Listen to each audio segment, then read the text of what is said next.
Dr. Giampolo, thank you for the opportunity of speaking to you on an important topic like multiple sclerosis. What is multiple sclerosis? Thank you. First of all, thank you very much for asking me to speak to you.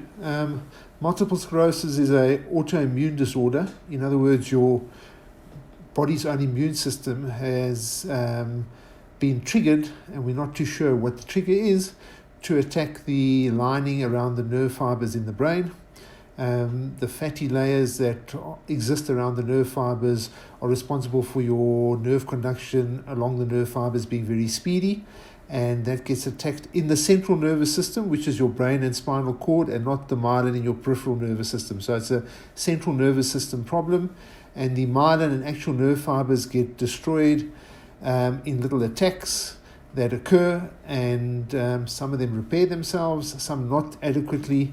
And over time, this can result in neurological deficits and slow progression of neurological disease, especially in the past. But that's changed, and there are a lot of medicines available now to treat the condition. Dominique, what symptoms will lead to me considering the possibility of MS? When must I start worrying? So, I think obviously it can attack the brain and spinal cord at any level and present with a whole lot of symptoms. But the most common neurological presentations are usually an inflammation of your optic nerve to your eye, so the development of pain behind the eye together with blurry vision that persists for longer than a day or two requires you to go and have that investigated. Numb patches that persist on your body for a period of time, weakness in a limb. But these all carry on for a few days. It's not something that appears for a minute and then disappears, or an hour and disappears. It's usually a persistent neurological symptom that can involve limbs, eyes, and persists for a day or two, and then you should go to the doctor and have that examined. So how does it differ from, say, having a vascular stroke? Not much difference. A stroke is usually sudden onset. This might develop over a day or two. Strokes are usually a cataclysmic event that occurs at the time, and suddenly your arm and leg feels weak and you can't talk.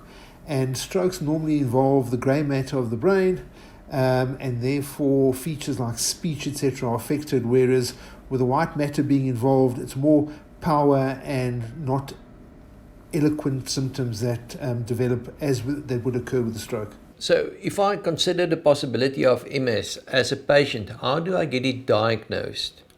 So I think you'd first go to your general practitioner and ask him to examine you and mention your neurological symptoms, and then hopefully your general practitioner has MS in the backs of his mind and decides will then just refer you to his local neurologist.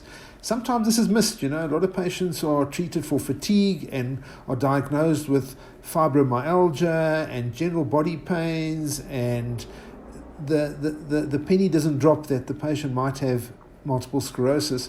And so I think if you get persistent neurological symptoms and you're not happy with what your general practitioner is saying, either change your general practitioner or seek the help of a neurologist who will then do a scan and a lumbar puncture in order to make the diagnosis. The problem with MS is that symptoms, as you say, can improve and resolve and then get more pronounced, or you have a relapse. And the longer the diagnosis takes to be made, and the symptoms will get better, and then the patient will ignore them and only wait for the second symptom. So you also require your general practitioner to be alert to the fact that it could be MS. Previously, when we had a patient with acute onset or aggravation of his symptoms, we basically just had steroids for the treatment of MS to suppress the autoimmune reaction. But there are a lot more newer drugs available. When I started off practicing as a neurologist, which wasn't that long ago, all you wouldn't even tell the patient the diagnosis. It would be a hush diagnosis in the corridor with your colleagues, because there was not much that you could do for the patient. So because it was an autoimmune reaction, in order to switch your immune system off and allow some nerve recovery, we give high-dose cortisone. But all that does is it treat the attack at the time. It doesn't help with your long-term prognosis or preventing the disease from occurring, even if you give recurrent doses of cortisone. So cortisone was the initial treatment just for the acute attack, in order for the patient to improve quickly. Then there was an advent of a whole bunch of medicines that we call disease-modifying therapies. They're not cures, but they modify your disease so that you can have a normal lifespan and not accumulate a lot of neurological deficit over time.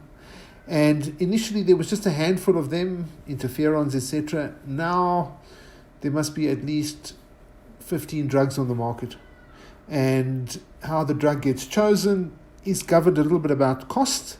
And we've got a certain guideline that we write up, and there's a tiered approach to what medications to use. So we're almost spoiled for choice, and in most patients we can almost guarantee them a normal life. They just have to be on a medicine, either an injection or an oral tablet, depending on what medicine is chosen for the patient, depending on their age, reproductive ability, how severe their illness is. Dominique, is there a place for bone marrow transplant? It's still considered to be fringe therapy, so in other words, not standard platform therapy for multiple sclerosis. Because it's an autoimmune condition, once you've tried most of our medicines that we have got, and we're still getting relapses in those very aggressive cases, and our back's up against the wall, something called an autologous hematopoietic stem cell can be done. That's used for lymphomas and leukemias, in which you can take off the hematological stem cells out of the bone marrow and give a patient a high dose of chemotherapy to completely try to suppress their immune system, almost like rebooting the immune system, and get rid of the memory B cells that have got the capacity to pick your own brain out as being abnormal. And once we've got rid of those, you can give the stem cells back, remake your immune system, and it's almost like a virgin immune system that won't attack you anymore.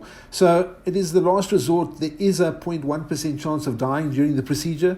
So as you know, we take a Hippocratic oath to do no harm. So the bottom line is it's always the last resort and not something that should be just jumped into. Very effective, but not a cure.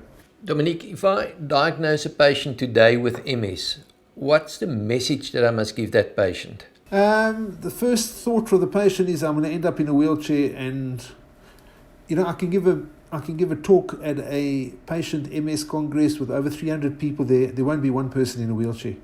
So the message you give to the patient is, get on medicine early, take your medicine regularly, be compliant, and have a normal life. Thank you, Dominique. I think that is the most important message, that MS is not a disease without hope. There is a way to treat it and to manage it. Thank you.